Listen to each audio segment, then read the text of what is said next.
Good afternoon and welcome to the 2012-2013 Bannan Institute on Sacred Texts in the Public Sphere. My name is Mick McCarthy and I'm the Executive Director of the Ignatian Center for Jesuit Education, which aims to be recognized in Silicon Valley and beyond as providing leadership for the integration of faith, justice, and the intellectual life. This winter, our theme is sacred dialogue, interpreting and embodying sacred texts across traditions, and today I am pleased to introduce to you Professor David Gray. Dr. Gray is Associate Professor in the Religious Studies Department here at Santa Clara University, where he teaches a wide range of Asian religion courses. He is a fantastic teacher, and I know that the presence of so many of his students here today is not just a sign that they are getting extra credit. As a matter of fact, Dr. Gray is not giving extra credit for his students who are here, but because of their respect and admiration for this really fine pedagogue. He is also, however, to me and to many colleagues, a model scholar. His research explores the development of Tantric Buddhist traditions in South Asia and their dissemination in Tibet and East Asia, with a focus on the Yogini Tantras, a genre of Buddhist Tantric literature that focused on female deities and yogic practices involving the subtle body. Professor Gray's publications include numerous journal articles and book chapters. In 2007, he produced the book Chakramsavara Tantra, a study and annotated translation, and soon forthcoming are the two books entitled the Chakramsavara Tantra, Editions of the Sanskrit and Tibetan Texts, and Tsongkhapa's Illumination of the Hidden Meaning, Mandala, Mantra, and the Cult of the Yoginis, an annotated translation of chapters 1 to 24. Today, he is speaking on the relationship between the Indian caste system and Hindu scripture and practice. Please welcome a wonderful person and an excellent colleague, Professor David Gray.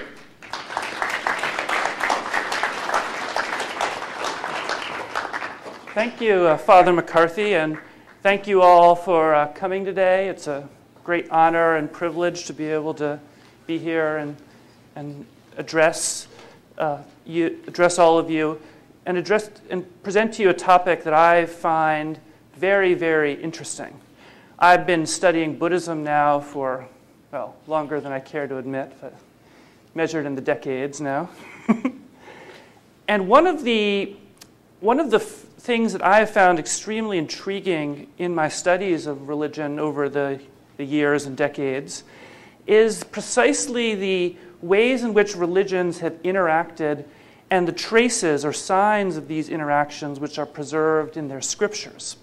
So when I was asked to give a presentation as part of this lecture series, I immediately thought of an ancient Hindu hymn called the Purusha Sukta, or Hymn of the Person, which I'll introduce to you shortly, which actually has a really fascinating history in Hinduism and produced actually was transformed numerous occasions within the context of Hindu scripture, but also triggered several responses by Buddhists preserved in Buddhist literature.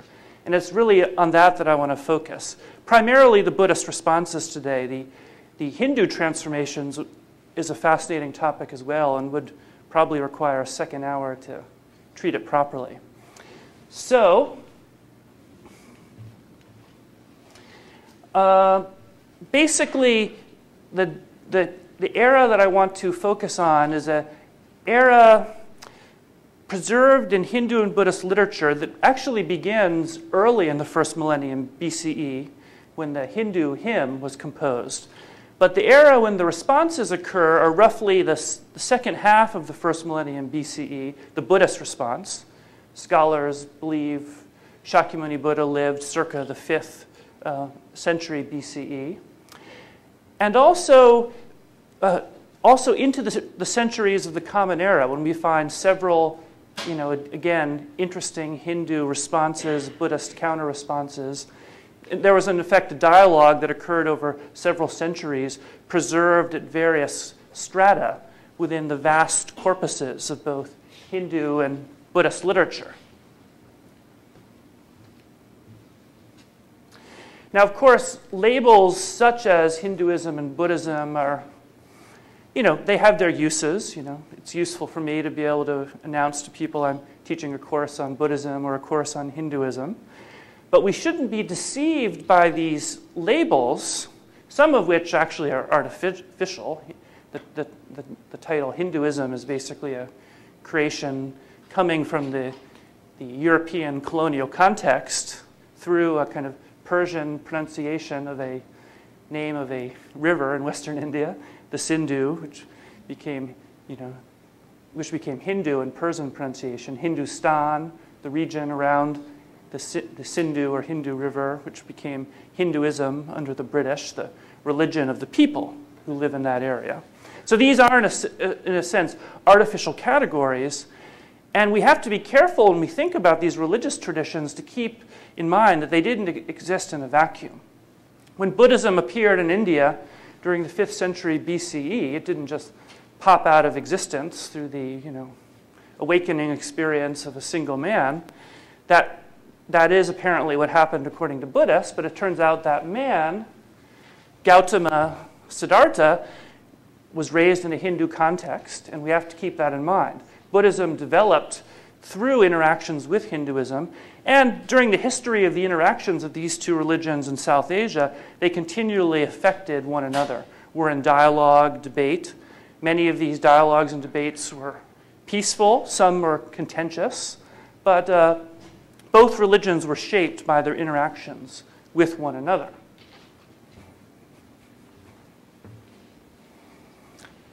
Now, the founder of Buddhism, or at least according to the Buddhist tradition, the person who restored Buddhism after it had disappeared in the distant past, was a figure known as Shakyamuni Buddha. Not going to go into too much detail about him, but traditional accounts tell us that he was born a prince, born into a royal or aristocratic family, and that would have been a Hindu family, born into a Hindu social context.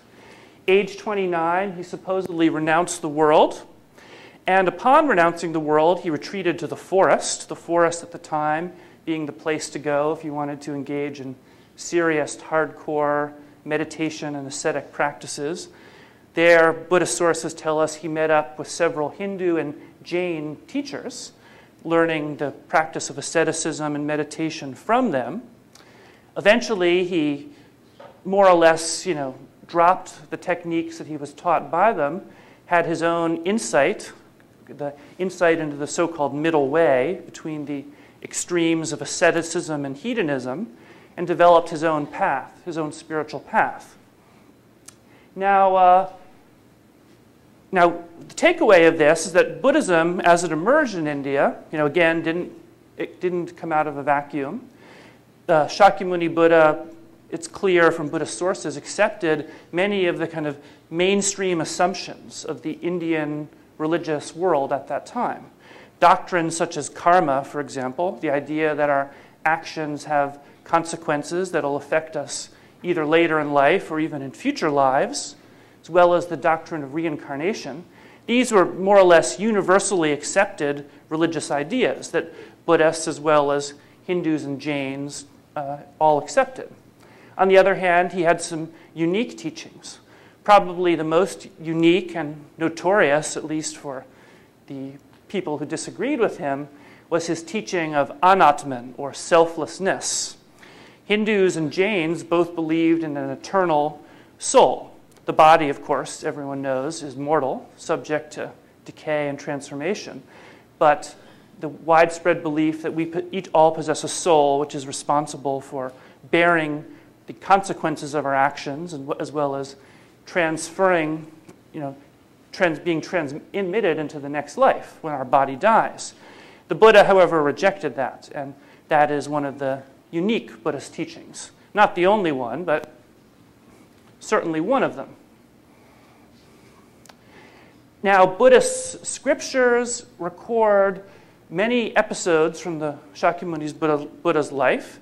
We don't know with any certainty that these episodes actually happened, but according to the traditional episodes, after achieving enlightenment at age 35, he spent 45 more years before dying at age 80, traveling around northeast India, meeting with many people, people from all walks of life, Brahmin priests, kings, aristocrats, common people, even people who might be despised, by others, members of the so-called lowest caste or class, courtesans, prostitutes, impoverished people. Supposedly, he taught widely to anyone whom he met and had many disciples. He also had many conversations with people from other religious traditions, namely Hinduism and Jainism. According to Buddhist sources, and again, we can't say that they're unbiased, but many of these conversations resulted in the conversion of the participant in the dialogue to Buddhism, but not all did. Some of the people he discoursed with refused to accept his teachings, and some of those dialogues are also preserved in the record of Buddhist scripture. And he also had many dialogues with the Brahmins. The Brahmins were the so-called priestly class of ancient Hinduism, and they preserved a body of sacred literature known as the Vedas, a body of literature that supposedly was revealed by ancient sages and then passed down as oral texts over many hundreds, if not thousands of years, from one generation to the next. And the Brahmins actually developed remarkable mnemonic techniques and technologies for accurately passing down oral text without error from one generation to the next. It's actually quite remarkable how they did that. And unfortunately, we don't have time to go into that now. Now, the topic on which I want to focus today, in the title, we mentioned the origins of the caste system. And that's probably an accurate way of putting it. By saying origins, I want to make it clear, however, we're not actually talking about the caste system itself. The fully developed caste system that was present in medieval, early modern India is not what we're talking about. The fully developed caste system actually consisted of hundreds of different occupational categories known as jati, which were hierarchically ranked and into which you were born. So, you were born into an occupational category, be it, farmer, some sort of service role, Brahmin priests, aristocrats. And the idea was you would invariably, or hopefully, at least if you do your duty to society, fulfill your responsibility incumbent upon you as a member of that occupational category. But this is a complex system that developed over thousands of years. And it's not what was present, say, during 5th century BCE when Shakyamuni Buddha lived. Interestingly, the English word caste is from Spanish and Portuguese word casta, meaning race, lineage, breed, which was a term the Portuguese explorers used to describe these jati or occupational categories when they reached India in the 16th century. And that's not going to be the focus of what we're going to talk about today. Instead, we're going to talk about a much simpler method of social organization, which is known in Sanskrit as the Chaturvarna, or 4 social classes. This is a very archaic mode of social organization. Going back to probably a time when the ancestors of the Brahmins and others who preserved Vedic texts were living probably pastoral lifestyles. It's a simple organizational model, probably coming out of, a pastoral society.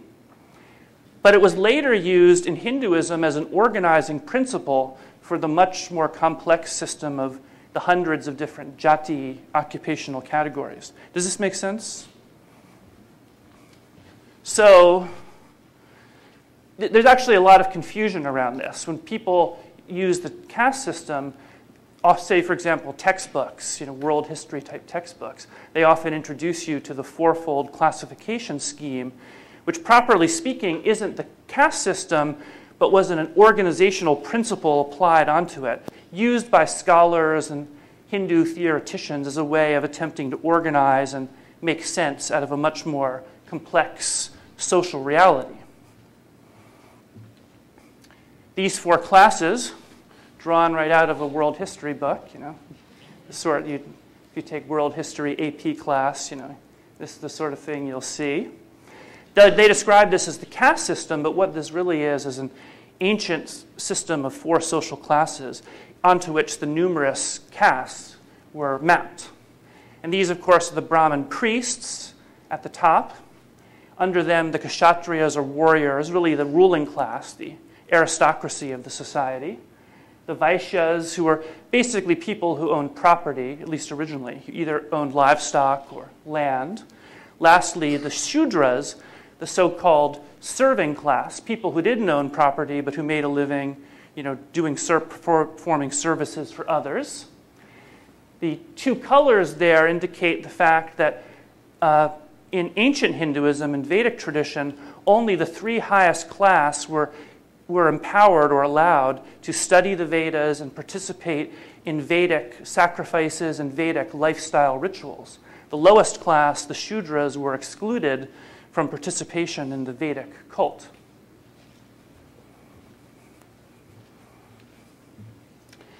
Now, probably the oldest Hindu scripture that mentions this so-called, you know, fourfold class system is a scriptural collection called the Rig-Veda. Hindu Brahmin priests preserved four different Vedas, which were basically four different bodies of literature. Each one of those four Vedas, in turn, have four different types of literature, the oldest of which were hymns, collections of sacred hymns that were supposedly, according to the Hindu tradition, revealed to ancient sages. In other words, they didn't compose them, but they were revealed to them. They preserved them. And then there are other genres of literature as well, culminating in the Upanishads, the quite famous wisdom literature of the ancient Hindu tradition. Now, the Rig-Veda is considered to be the oldest of the four collections, and the hymns in the Rig-Veda are the oldest portion of the Rig-Veda. Scholars estimate those hymns probably date to about 1500 to 800 BCE. We actually don't know exactly when they were composed, but they're very ancient, written in a very ancient form of the Sanskrit language. So they were orally composed and transmitted orally for centuries, if not millennia. Now, the hymn of the person, or Purusha Sukta, is in the 10th book of the Rig-Vedic hymn collections. Scholars estimate as well, based on the language of the hymn, that it's one of the younger hymns. So it probably doesn't date to the second millennium BCE, but probably to the early first millennium BCE.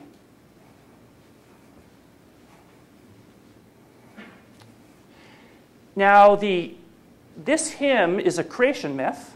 The Vedic literature actually preserves many, many dozens of different creation myths, which is a fascinating feature about Hinduism. It doesn't just have one creation myth, but many.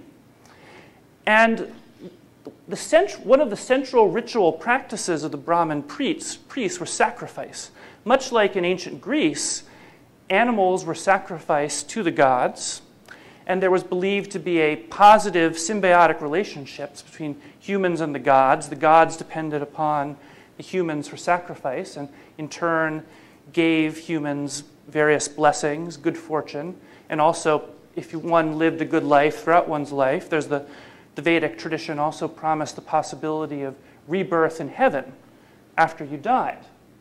And this particular myth narrates the sacrifice and ritual dismemberment of a primal being who's named simply Purusha. Purusha simply means person, and I believe it's probably cognate with our English word person. Not positive about that, but sounds likely. But and from the sacrifice and ritual dismemberment of this being, supposedly the world was created. Not only the natural world, but also the social world, the four social classes. In this way, it brings to mind similar myths, like the Babylonian creation myth, preserved in the Enuma Elish, although that creation, according to that myth, occurred through battle and then dismemberment.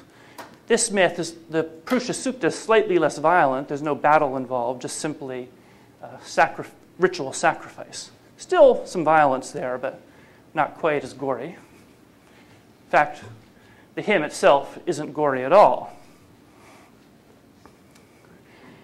Now, later Hindu theologians downplayed the at least implicit violence of the act of sacrifice by eventually identifying the ambiguous person, the Purusha of the hymn, with God, the supreme creator God, as conceived by Hinduism in its later monotheistic form. And the idea here is that God created the universe out of his or her depending upon which tradition of Hinduism you're talking about, because there's a tradition of Hinduism, the Shakta tradition, that holds the goddess, is the Devi, is the supreme creator deity. But that the god or goddess, supreme god or goddess, created the universe out of his or her own being or cosmic body. And here's an image of the vision of God as the kind of Loka Purusha, person of the universe. In other words, the cosmos as a person, which is God, which is actually a theme that is a very fruitful theme in Hindu theology. Here's just several verses from the Purusha Sukta, 4 verses that are relevant to, that are either quoted or transformed in some of the later sources we'll discuss later. So this is verse 11 through 12. When they divided the man, into how many parts did they apportion him? What do they call his mouth, his 2 arms, his thighs, and feet? His mouth became the Brahmin, his arms were made into the warrior, his thighs the people, or the Vaishya, class, and from his feet the servants were born.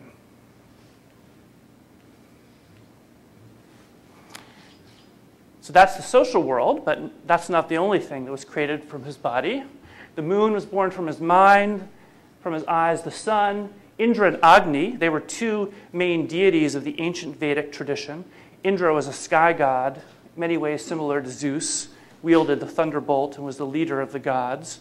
Agni was the divine embodiment of fire.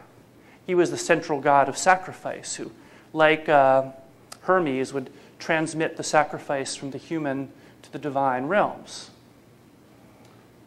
From his vital breath, the wind was born. From his navel, the middle realm of space arose. From his head, the sky. From his 2 feet came the earth. And the quarters of the sky from his ear. Thus they set the worlds in order. So I think you can see what's going on here, right?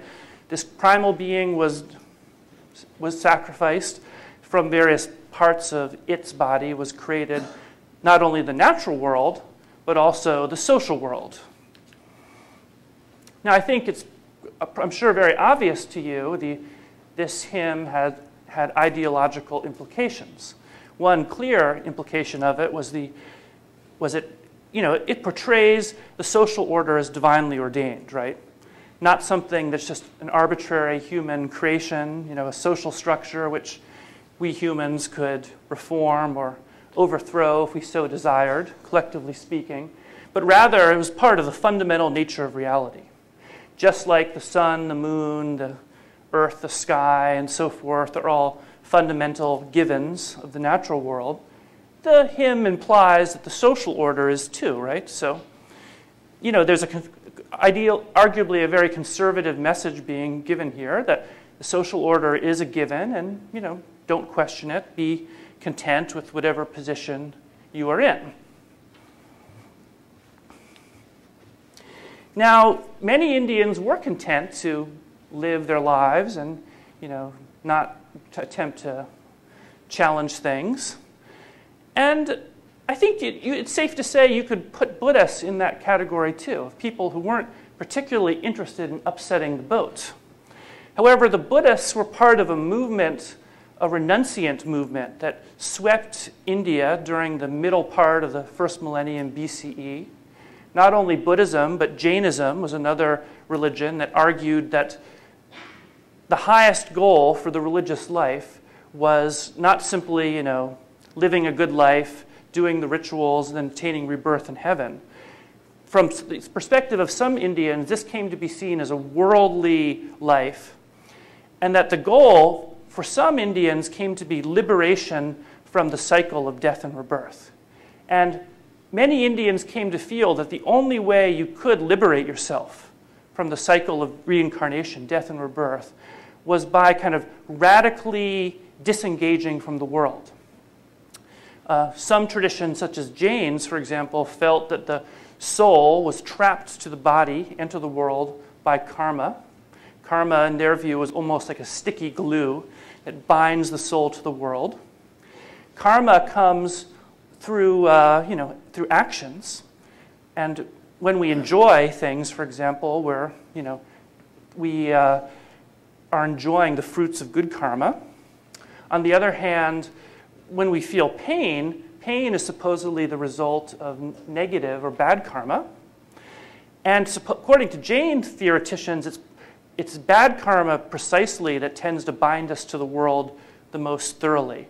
That bad karma is the most sticky, it blinds our soul, and it binds it. In their view, the way to free your soul was to literally subject yourself to pain, discomfort. Disengage from the rat race in which we're seeking pleasure and attempting to fulfill our desires, rather disengage from it completely, head to the forest, fast, engage in uncomfortable meditation, or uncomfortable living practices, just living in the woods with no shelter, for example, bound to involve quite a bit of discomfort. So by doing this, you could burn away your bad karma. Hindus and Buddhists, some Hindus and Buddhists too, disengaged from the world, sought to renounce the world, not so much buying into the Jain vision of austerity as yielding liberation. The Hindu and Buddhist view came to be that what binds us to the world primarily is ignorance, and the way we overcome ignorance is through knowledge of ultimate reality, which only can come through meditation, supposedly. And meditation, is not something that's easy to do when you're living in the world with family, job, trying to make the mortgage payments or the equivalent, whatever the case may be. So during the middle part of the first millennium BCE, a kind of drive to renounce the world swept India, and the Buddhists were one of the big advocates of this. Now, an interesting Buddhist engagement with this whole question of the four social classes and what should our relationship be to it occurs in a Buddhist scripture called the Agañña Sutta. This scripture literally means the discourse on knowledge of beginnings, knowledge of the origins of things. Buddhist literature usually ignores these sorts of questions. This is one of the few scriptures that does address the question of how did the world as we know it come about. And it's a fascinating work. This is a work that's preserved in the Pali Canon, or the canon of Buddhist literature preserved by the Theravada Buddhist tradition of Southeast Asia. Now, this scripture portrays itself as a discourse of the Buddha, representing a dialogue the Buddha had, in this case with several disciples. So it's understood to be an actual teaching of the Buddha by Buddhists. Now, that said, we know that this particular canon of Buddhist literature was put down into writing about 300 CE, so 700 plus years after the Buddha passed away. So we have no evidence that this discourse was actually taught by the Buddha. Perhaps it was, but I certainly couldn't prove it to you, and I'm not interested in attempting to do so. But it certainly preserves a record, if not an actual teaching of the Buddha, certainly a record of tensions that were felt between the Hindu and Buddhist community. Now, the text begins with an opening scenario in which two young Brahmin men approach the Buddha and request to become his disciples, request to be ordained by him as novice monks, interested in renouncing the world. The Buddha then asks them a loaded question, asking them if as Brahmins interested in becoming followers of the Buddha, interested in becoming monks, they've been reviled by other Brahmins. And one of them replies that, yes, indeed, they certainly have. And this is my translation of the disciples' response. And here he's quoting what was allegedly told to him by one or more Brahmins. So the Brahmin is the best caste. The other class is base. The Brahmin is the white class. The other is black. Brahmins are purified. Non-Brahmins are not. They are not legitimate sons of Brahma. Brahma is the creator god of ancient Hinduism. Born from his mouth, born of Brahma, created by Brahma, the heirs of Brahma, you have left the best class and have come to the base class, which is that of shaven wanderers and the black menial servants, offspring of our kinsman Foot. I put the terms white and black here in scare quotes because clearly they're used there's a pejorative sense here, but probably should not be taken literally. Some scholars have argued they should be taken literally and that the Brahmins were supposedly kind of light in complexion, while particularly the serving class who were excluded were of darker complexion. There's absolutely zero evidence for this belief, however. Certainly in India today, there's no particular color gradient along the caste system, scale. Moreover, the Brahmins actually, they were really fond of the number 4, and they like to correlate everything in a fourfold way. So the 4 Vedas correlated to the 4 social classes, which correlate to 4 directions, the 4 different colors, Brahmin white, Shudra or servant class black, but the warriors were red, the Vaishya or commoners were yellow. Doesn't seem to be any necessary skin coloration going on there. But clearly the term white is used in a positive sense, as in pure, black as in impure or base. So this is definitely a pejorative text, but I wanted to put those words to be careful with those terms. This text, we should say, is almost certainly not an accurate record of anything actually spoken by a Brahmin. At least we certainly can't assume that. It probably does not represent an accurate transcription of an actual word spoken by the mouth of a Brahmin, occurring as it does in what's basically a polemical Buddhist text. Rather, it's a representation of an apparent dialogue, a second-hand account of statements attributed to at least one Brahmin in a Buddhist source that isn't exactly sympathetic to the positions of these Brahmins. But this text clearly does represent a Buddhist response to a discourse about society and social class and the nature of society, which is found in Hindu texts and probably was invoked by some Brahmins to support their claim to superior social status, a claim that wasn't uncontested. Incidentally, both the Buddha and the founder of Jainism were both from the warrior class, aristocratic class, and they're both Buddhist and Jain scriptures that insist the warrior class is superior to the Brahmin class. So there was debate about this in India at the time. Now this text is, I think, quite obviously dependent upon the Purusha Sukta, the hymn in the Vedic hymn that is the earliest account of the origin of the 4 social classes. But it isn't clear, I'm sure you noticed it wasn't a clear representation of that hymn. It's rather a caricature of it, a caricature that preserves some elements of the hymn while ignoring or completely unaware of other elements. The element that clearly is preserved is the idea of the social classes emerging from the division of a divine body. But many other elements were ignored, and at least one element was interestingly transformed in the Buddhist context, either consciously by the Buddhist author, but probably most likely unwittingly by the Buddhists relying on not the Vedic hymn itself, but probably a later transformation of it within the Hindu context. You'll notice the abstract image of the figure of the person is replaced by Brahma, the creator god of ancient Hinduism, who was later replaced by other candidates for the supreme god, namely Vishnu for the Vaishnava tradition of Hinduism, Shiva for the Shaiva tradition of Hinduism, and Devi, or the goddess, by the Shakta tradition. But around the time the Buddha lived, it's clear that Brahma was a very popular figure among many Hindus, and there are frequent references to this deity in Buddhist, Jain, and other also contemporary Hindu documents from this time period.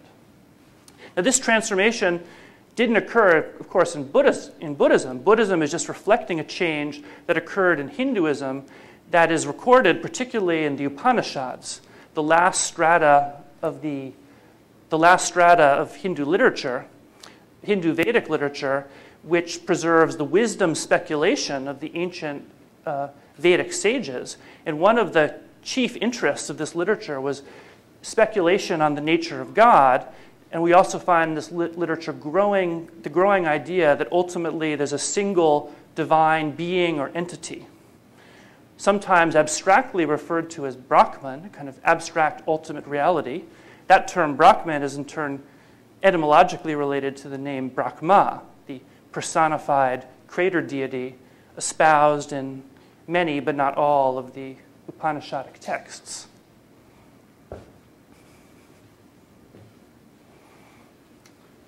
Now, the Buddha is portrayed as giving a basically three-part response to this report. First, he gives two what we might call rational arguments, a twofold rational argument. First, he kind of pokes fun at the whole idea that Brahmins would have been born from the mouth of Brahma, basically saying, last I checked, you guys were born from the wombs of Brahmin women. In other words, attempting to desacralize the myth by pointing out to the mundane reality that all human beings more or less come from the same source, from their mothers.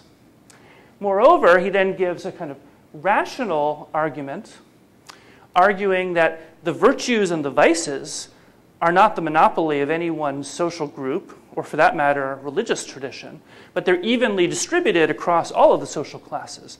So here he's challenging the Brahman claim to purity while claiming the serving class is base or menial. He argues that you can find an equal distribution of good and bad qualities across all the classes, and no class has a monopoly over any of them. Oh, he then goes on to narrate a counter-myth. The counter-myth is quite interesting. It's one of the few instances of Buddhist cosmological speculation. He gives a kind of alternative account for the creation of the world as we know it, arguing that human beings originally existed in the heavens as divine beings, but some of us, those of us who are human now, were motivated by greed, and our greed caused us to kind of overconsume precious divine resources like divine nectar, ambrosia. As a result, we developed corporeal bodies, fell from heaven into the human state. So human state is viewed as a kind of consequence of being afflicted by desire, basically. This human society was originally completely disorganized, anarchic, and driven again by greed as well as concomitant passions like anger and jealousy. Humans eventually, out of necessity, were forced to organize themselves socially. And the fourfold system, in his view, was simply a necessary evil, a necessary way of dealing with the chaos of the primeval chaos of early, I guess we might say Neolithic human society. So the idea here, I think, quite accurately reflects the Buddhist take on the caste system. In their view, it was just simply not a good thing, but a necessary evil, let's say. We need some sort of social organization. There perhaps are other ways of doing it, but this is one way. Now, some might say, okay, well, this isn't the best. Let's come up with a better approach. Let's apply our minds to politics and social theory to come up with a better way to organize society. But that was not the Buddhist approach. The Buddhists, keep in mind, were a religious movement. They were primarily interested in liberating themselves from the cycle of death and rebirth. And in their view, yes, society was evil to a certain perspective, or at least there's evil aspects to society. But the Buddhist goal really is to renounce that, at least those Buddhists who become monks and nuns, and achieve liberation from it. So the Buddhist goal is less to reform society and more to escape the cycle of death and rebirth, and with it society, of course, and achieve nirvana or liberation. So Buddhists were primarily interested in having the freedom to renounce the social order, and provided they had that freedom, were not particularly concerned with radical or revolutionary political or social change. Now, in saying this, I don't want to imply the Buddhists were otherworldly or uninterested in dealing with the suffering in the world. That's clearly not true. Buddhism, among other things, teaches compassion and teaches that people need to the best of their ability, help others who are suffering. But Buddhism has not historically been particularly interested in organizing or producing social change. And this is probably one of the main reasons why that in the areas of South Asia where Buddhism still exists, say Nepal, Kathmandu Valley, Sri Lanka, Buddhists continue to live within the framework of the caste system. So Buddhists were more or less content to leave society as it was, again, provided they had the option, if they so desired, to renounce the world as monks or nuns. Moreover, when Buddhism traveled to other worlds, other cultures, such as East Asia, they were more or less happy to adapt to whatever social system was in place. Does this make sense?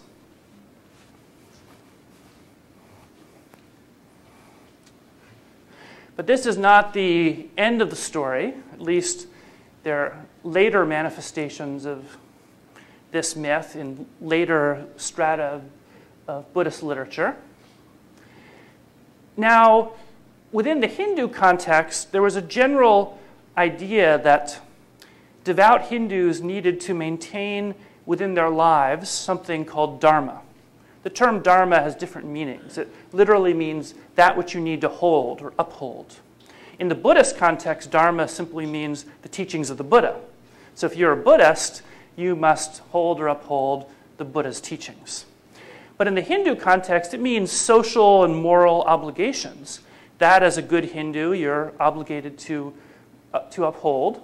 Now, one category of dharma, or one type of dharma, is something called Varnasrama Dharma, the duties of class and of ashrama, or your stage in life. There was a Hindu idea that each of us are born into the world with duties coming from our position in society.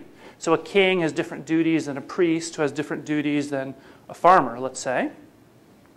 And also your stage in life. As you go through life, your responsibilities change. Your responsibilities are different as a young student than they will be when you're a parent and have your own children than they will be when you're a retiree. So in the Hindu point of view, these were a divinely ordained set of duties that are incumbent upon people to fulfill, but contextually, depending upon their position in life and their position in society. And later Hindu scriptures made it very clear that this was something that was truly ordained by God himself. So we find in the Bhagavad Gita, the Song of the Lord, one of the most famous Hindu texts. For example, chapter 4, verse 13. This is my translation. This is God himself, the supreme God Vishnu, speaking through the mouth of his avatar or incarnation as Krishna. I created the fourfold social order with its distinctions of quality and action. So in other words, I, meaning God, created this fourfold social order with its distinction of quality. There's a Hindu idea that each social class had different qualities or guna corresponding to their nature. The Brahmins had more of a kind of peaceful nature due to their religious approach. The warriors necessarily were more passionate due to the kind of martial activity they had to engage in, so on and so forth. And action. Different actions are incumbent upon each social class. Although I am its creator, know me to be an unchanging non-creator. Paradoxical text, but this is almost certainly due to a distinct theological position holding that God created the world, right? But in the Hindu view, God is also at the same time transcendent beyond the world and is exempt from any change or transformation that may come from what seems to be this action of creation. The idea here is that any sort of action ordinarily implies change. I throw my little remote control in the air, try to catch it. Maybe I fail and drop it miserably and embarrass myself, so on and so forth. But through this action, things are changing. I'm moving my body, I'm moving objects. Change implies, in the perspective of Indian philosophy generally, ultimately decay and ultimately death. Anything that changes can't be permanent or eternal, must be eventually subject to decay and death. This is part of the reason why, ancient Hindu, Jain traditions felt it was essential that there be a soul that was exempt from change. Otherwise, we would be doomed to ultimate death and nihilistic disintegration. And God, in the Hindu theological view, also had to be seen as exempt from any sort of change or transformation. So God, while the creator, is nonetheless beyond any sort of change or transformation that seemingly might occur through this act of creation. This actually may be an attempt to deflect criticism. There were Buddhist and Jain philosophers who were opposed to the idea of a creator God, and one of their arguments they deployed here was that if God created something, then God must be changing. God, therefore, isn't eternal, therefore isn't all-powerful, so on and so forth. So, kind of attempting here to deflect criticism from non-theistic philosophers. They threw in that little paradoxical statement at the end. Now, some Hindus, surely not all, but some Hindus perceive Buddhism to be a threat to this social and moral order, Dharma.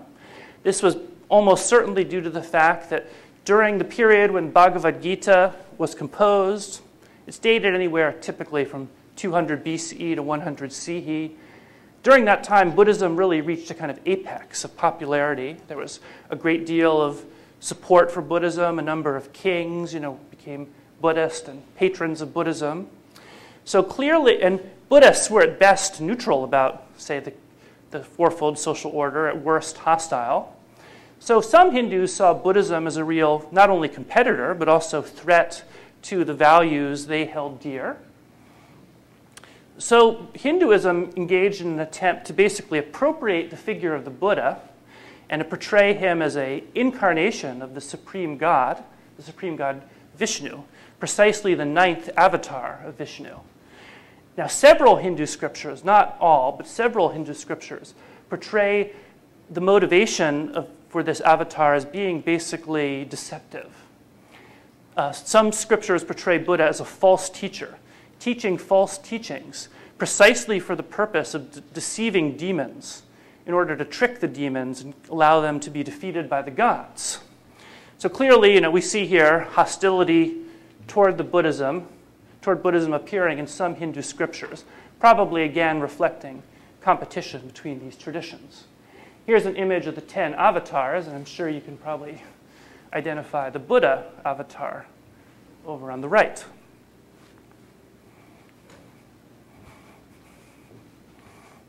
Here's one example of a passage from a Hindu scripture that portrays the Buddha in a negative sense, as a kind of manifestation of God sent into the world for deceptive purposes. This is from the Agni Purana. During the battle between the gods and demons, the gods were defeated and sought refuge with the Lord. He became the son of Shuddhodana, that's the father of the Buddha, the very form of Maya Moha. Maya Moha means magical delusion, so kind of deluding, alluring form, and deluded the demons, who became Buddhists and abandoned the Vedas. thereby actually giving up their spiritual power, ultimately allowing the gods to defeat them. Then he became an arhat, or Jain, and made others into arhats, and so the heretics came into being. So this is an account both of a primal war between the gods and demons, as well as the origin of heresy, which is basically, Buddhism and Jainism, according to this particular scripture. Now, the Buddhists had several responses to this, but one of the most interesting response is a response that occurred in a 5th century CE Mahayana Buddhist text called the Karundavyuha Sutra.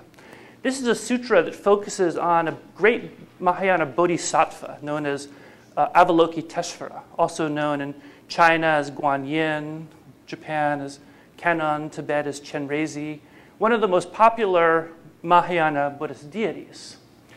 And this text clearly reflects, I think, Buddhist anxiety about what was basically the dramatic resurgence of Buddhism during the first half of the first millennium CE. During this period, Hinduism was swept by a devotional movement focusing on devotion to God, the supreme God, as the best path to salvation, advocated by scriptures such as the Bhagavad Gita.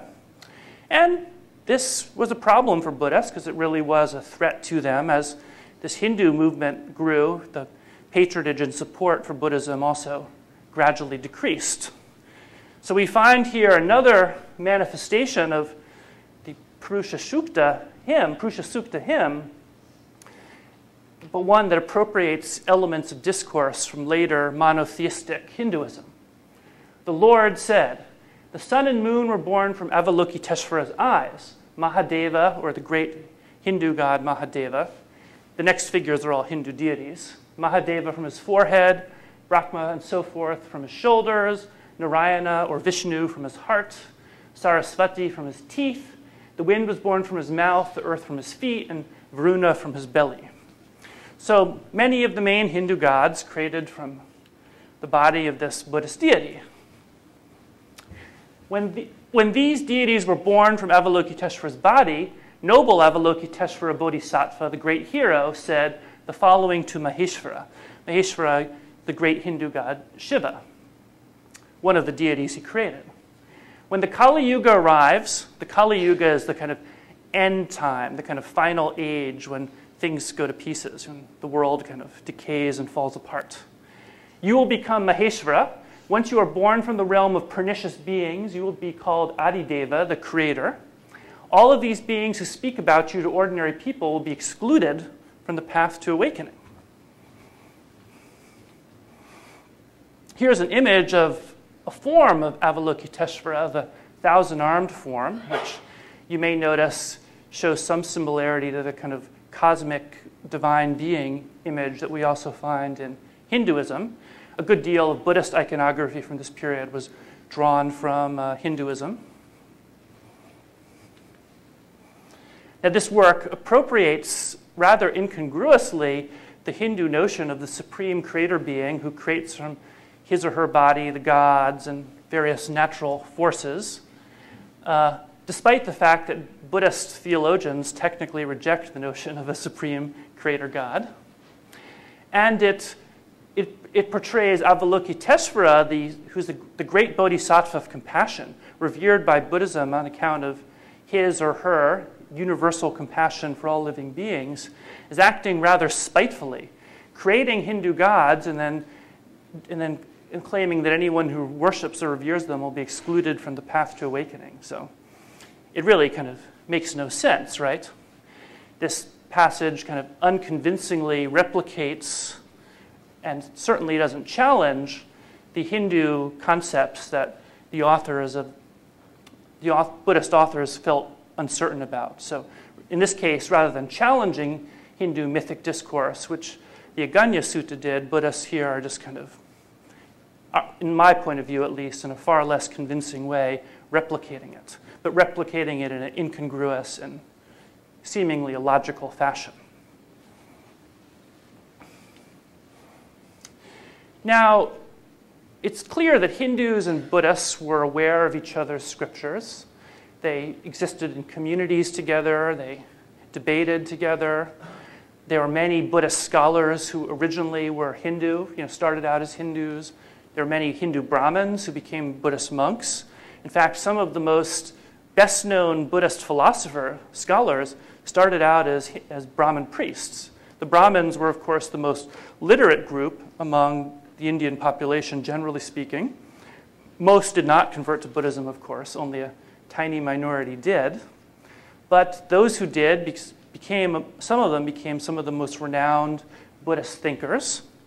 Hindus, too, were aware of what the Buddhists were writing about. There's at least one case of a famous Hindu philosopher who supposedly became a Buddhist monk kind of to spy on the Buddhists and became a disciple of a renowned Buddhist philosopher and actually was won over. But later, after his Buddhist teacher died, converted back to Hinduism and then became one of the most renowned Hindu philosophers who composed scathing critiques of Buddhism. And he was in part empowered to do that because of his great knowledge of Buddhist doctrine, coming from his years of serving as a disciple under a Buddhist master. Supposedly, actually, it was his devotion to his Buddhist guru that prevented him from returning to Hinduism. Only when his guru had passed away did he felt free to switch back. So these religions were in they interacted, they were in dialogue with one another, in almost what we might say a case of creative competition. I think relations between Buddhists and Hindus throughout Indian history were generally quite peaceful and quite positive. There are instances of violence if you look through the historical record, but relatively rare. But particularly during the first half of the first millennium CE, like from around the time of Christ through 500 CE, we see a lot of hostility coming from both sides. And I think this was over competition for resources, competition for patronage by both Hindu and Buddhist communities. Later, when Buddhism became less of a threat, after Buddhism died out in most of South Asia, of course, Buddhism ceased to be much of a threat. And Hindu views of Buddhism tended to also improve dramatically. I've spent a lot of time traveling and studying in India, and I've met several people during my time in India. I remember one case very vividly. I met a very nice Indian man, and when he learned that I was Buddhist, his response was like, "Oh, Buddha was a Hindu, therefore you're a Hindu too." Kind of very opening, welcoming, response.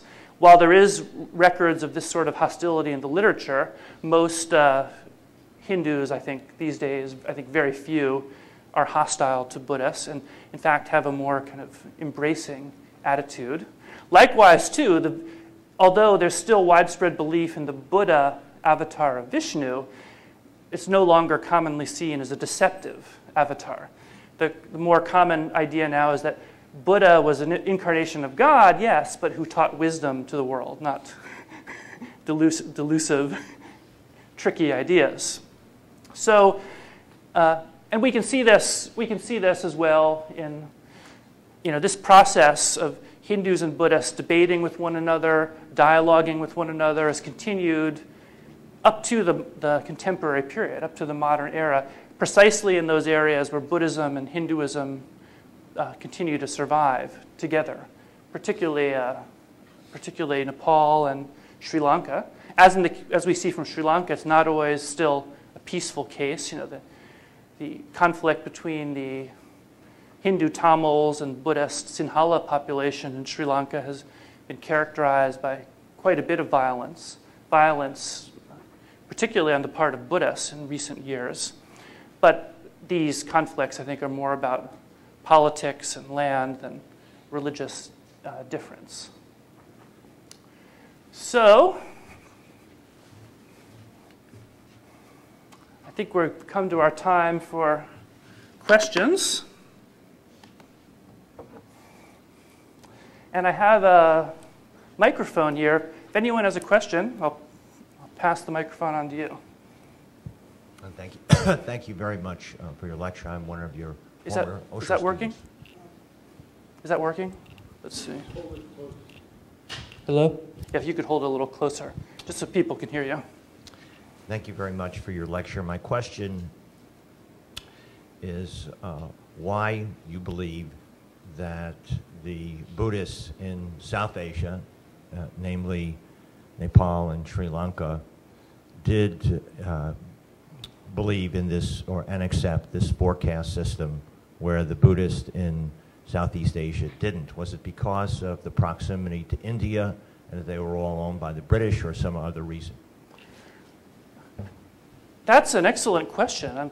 Thank you for asking that. The question was, for those of you who couldn't hear, I think because the microphone volume was low or something, was that why did Buddhists who continued to live in South Asia, like Nepal and Sri Lanka, accept the caste system, while Buddhists in other regions, such as Southeast Asia, didn't?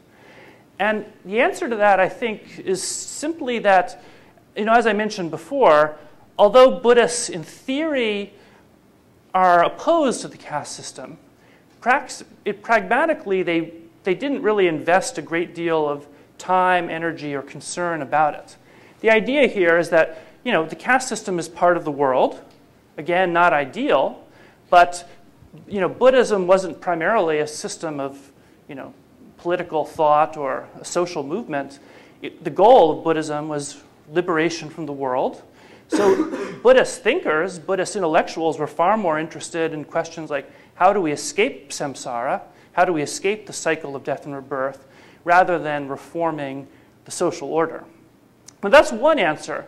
Another answer is, I think the caste system in India, although these days it's illegal, illegal under the Indian constitution, still kind of de facto practiced underground, so to speak, but in pre-modern times, the caste system was, in a way, almost impossible to escape. And even if you tried, you ended up still absorbed by it. Now, there actually have been groups that have actively resisted the caste system. One group is a Hindu group, the Virashaivas in South Asia, who reject the caste system and openly, one of the main rules of the caste system is the caste system has strict limits on how you interact with members of other castes. So you're not supposed to obviously marry members from other castes, at least under most circumstances. There are also rules about with whom you can eat, enjoy food. So Virashaiva is an Indian, Shaiva group, rejected the caste system, openly ate together, intermarried, regardless of their original caste origin. The end result, within a century or two, is they just became a new caste. The same thing happened with groups like the Sikhs. The Sikh tradition also rejected the caste system. In both of these cases, the movement for rejecting the caste system actually came from within Hinduism, from the bhakti or devotional tradition, which held that God created all of us and created all of us equally, at least equally in his eye, and all of us can equally be liberated by God. So what basis is there for making all these distinctions? Distinctions among human beings within the world. There were some members of the devotional community who felt that, really your focus should be on God and forget about all this, mumbo jumbo about who you can eat with and who you can't eat with. If we're all devotees, if we're all believers, let's just share a meal. The Sikh tradition grew out of this. They had a tradition of gathering together and in langar, eating together, and they became a de facto new caste. They would interact and intermarry among themselves, but that by the outside larger community, they were considered another caste. This also more or less happened to early Christian and also Muslim communities who theoretically rejected the caste system, but became basically their own jati within the larger scope of Indian society.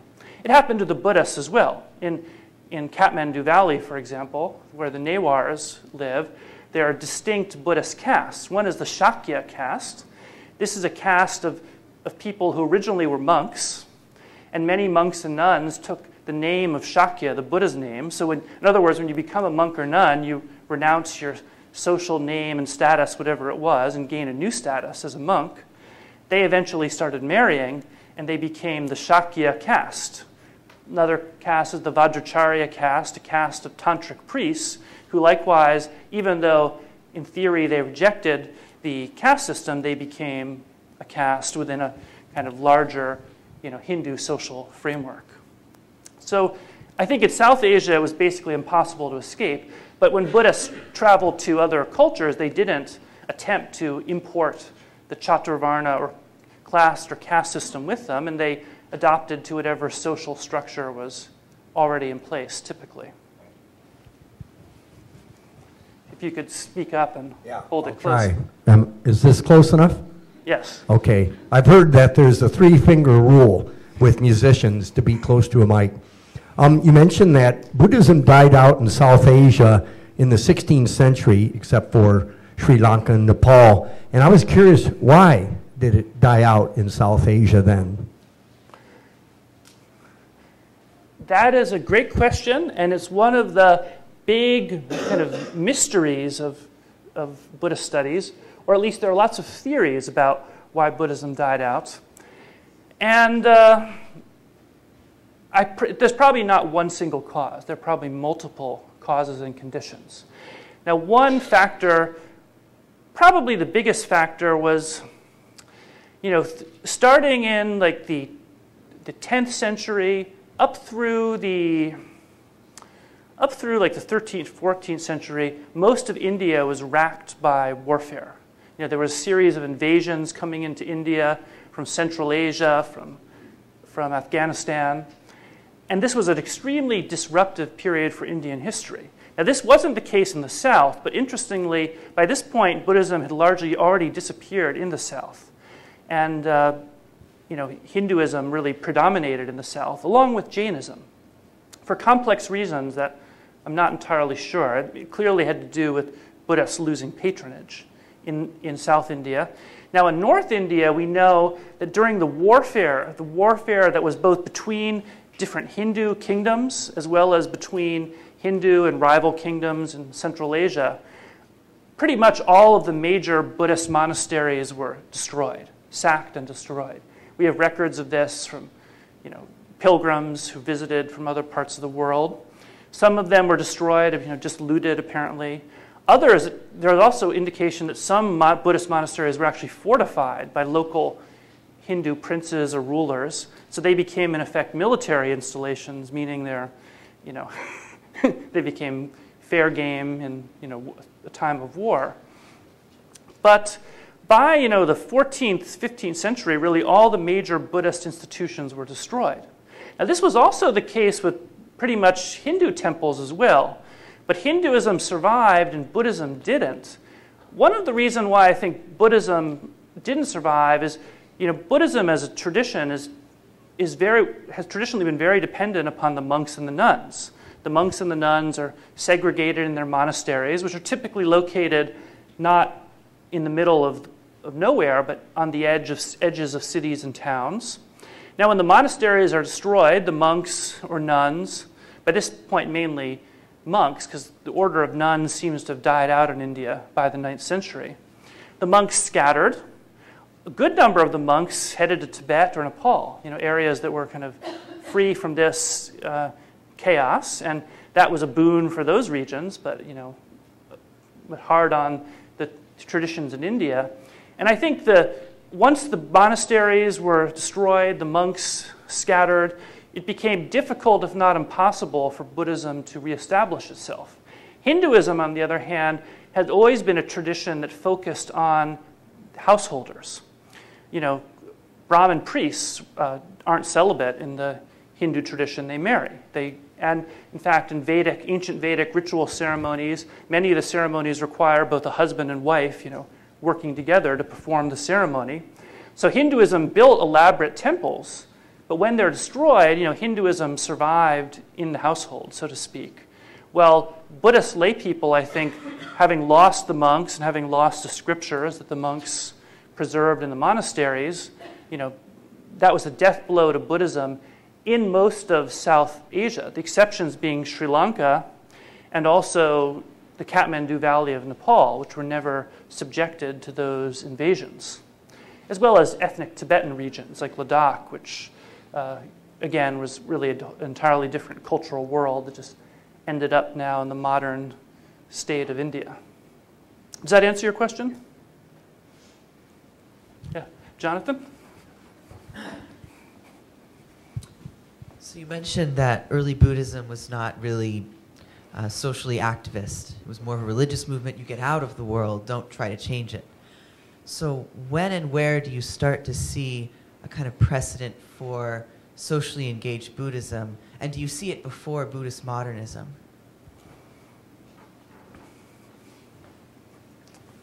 Thank you. You definitely see it before Buddhist modernism. Buddhist modernism, by the way, is a kind of Buddhist movement that started in the 19th century, basically as a response, really spearheaded by Sri Lankan Buddhists in response to colonial era critiques of Buddhism coming from missionaries and other Western intellectuals.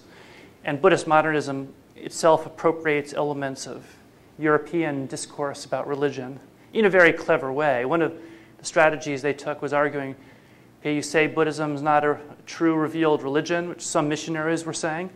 Well, you're right, it isn't. Buddhism is a science. It's a philosophy, a way of life. Buddhist modernists here were drawing on European discourses, say, about science and religion and the idea that science was superior to religion. The Buddhist intellectuals kind of linked into that and said, yes, Buddhism's not a religion. It's really a science. It's a way of life. It's not a religion at all, which is in a way kind of a clever strategy at the time, although it's had some negative consequences as well. And clearly, it's not entirely accurate either. Certainly, beliefs like karma, rebirth are not empirical doctrines that can be scientifically verified. But I think social activism under the Buddhists probably started during an era known as the Mauryan Dynasty. The Mauryan Dynasty was a dynasty that emerged right in the aftermath of Alexander the Great's invasion in the late 3rd century BCE. Alexander kind of swept in through Bactria, what's now Afghanistan, into what's now modern Pakistan, down the Indus River Valley, defeated his foes along the way. Supposedly he did all this because he wanted to meet the famous gymno-sophists, the naked philosophers of India, who apparently were Jain ascetics. Then headed back to, Alexandria again, or I guess he ended up in Persia, died there. But in the aftermath, the political upheavals caused by this, a great dynasty arose called the Mauryan Dynasty that modeled itself actually on Persian, institution of divine kingship. And one of the great Mauryan emperors, the third, named Ashoka, converted to Buddhism. And Buddhists became very active at this time politically. And in fact, the myth of the Agañña Sutta, which I didn't have time to go into in depth, it gives a kind of elaborate myth for the origination of the institution of kingship. And it portrays the king as a potentially very positive force for guiding society. On the other hand, it portrays Brahmins as kind of ridiculous. And so this, I think, probably this text, Agañña Sutta, originated during the Mauryan Dynasty, when Buddhists were making alliances with kings, attempting to promote a social order in India that they viewed as kind of more positive and less, repressive. They didn't entirely succeed, but there's signs of activism at that time.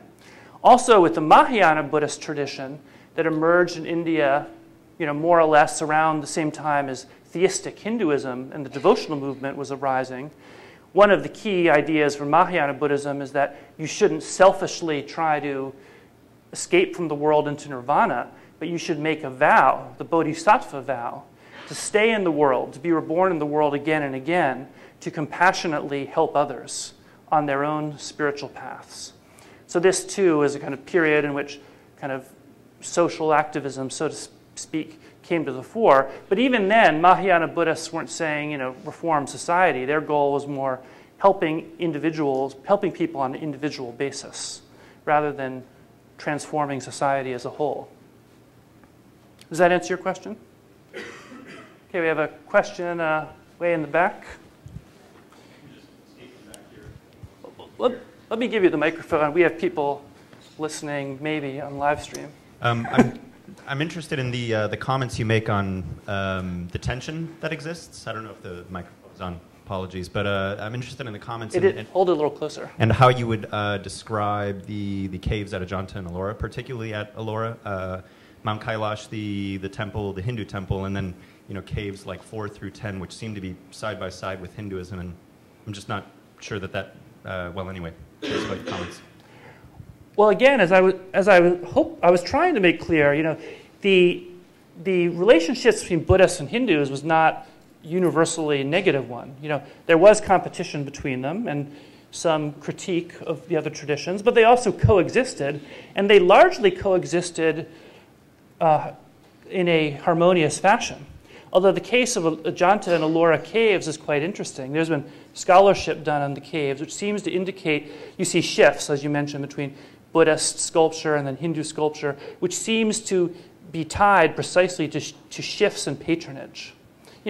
Producing these caves, literally excavating caves out of solid limestone and then creating detailed, frescoes within the caves would take considerable resources, and that resources was linked to patronage from the imperial or aristocratic families in the area, which shifted back and forth from Buddhism to Hinduism.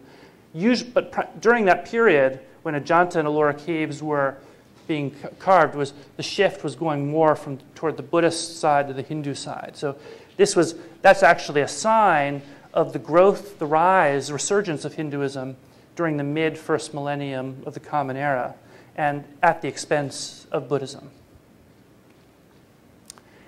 Any other questions? Here you go. Hold it close. So, thanks. Like this? Okay. So, very fascinating topic, and I just want to get a further understanding from the two communities if that coexistence can be seen at some points as a fusion, although it did die out, like you said, Buddhism in the 16th century. But at some point, and was it more communal, or were there actual individual relationships between male, women, men that were, very strong relationships, and that these communities were actually living in harmony? Oh yes, there's a definitely indication of a lot of harmony. There's, for example, Indian epic literature, particularly from South India, from Tamil Nadu region, for example, that describes like royal families where the king was Hindu, the queen was Buddhist, for example. So there's literally kind of a fusion going on, within the same family, Buddhist and Hindu members. You can see this to this day in areas such as Kathmandu, Nepal, where although the Buddhist and Hindu communities in Kathmandu are segregated in the sense that they're different castes, so to speak, Buddhist and Hindu castes, there is intermarriage between some of them. So you can see families where the two religions come together, so to speak. And there also was a lot of borrowing back and forth, and we might say fusion. Buddhism became an avatar, an incarnation of God in Hinduism. This is not something that Buddhists generally accept as a teaching they would accept.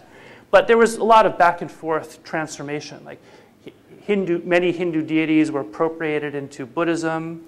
Buddhist deities were appropriated back into Hinduism, as well as ideas, religious practices as well. Meditative techniques constantly. Whenever one group would come up with a new technique, invariably the other group would borrow it.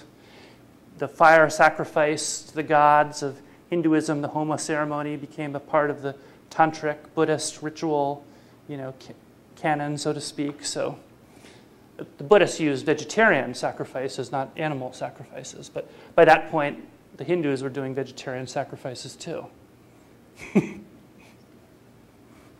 Do we have time for one more question, maybe? Any other questions? Teresia?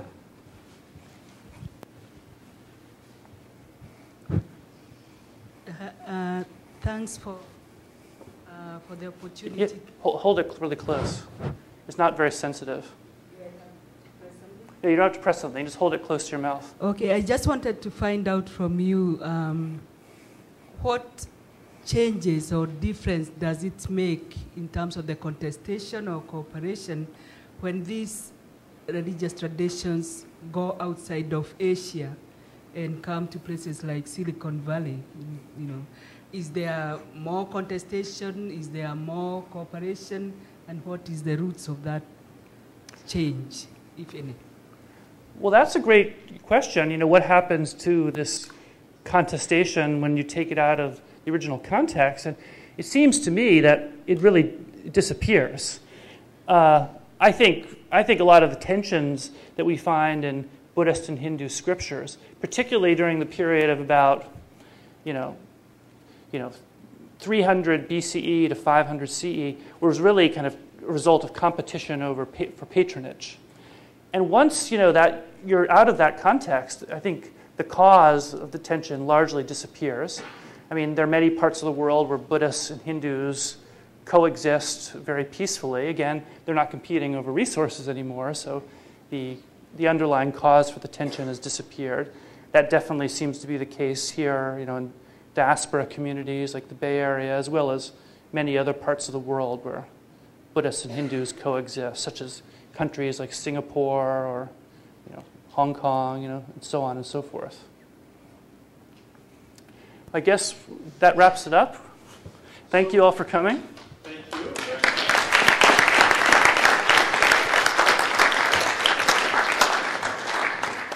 Thank you very much. I very much appreciate this image of friendly contestation, kind of like a friendly competition, which in some respects is a wonderful model for religious dialogue, right? Yeah, That there are tensions. So thank you very much. For those of you who are here, I need to announce that this time next week, we're having Amy Jill Levine to come in to give a lecture on dialoguing with Christian scriptures, pearls, prodigals, and Samaritans, Jesus' parables as Jewish stories. That will be here at 4 o'clock. It's very helpful for us to have your feedback, so if you can fill these out and submit them as you are going out.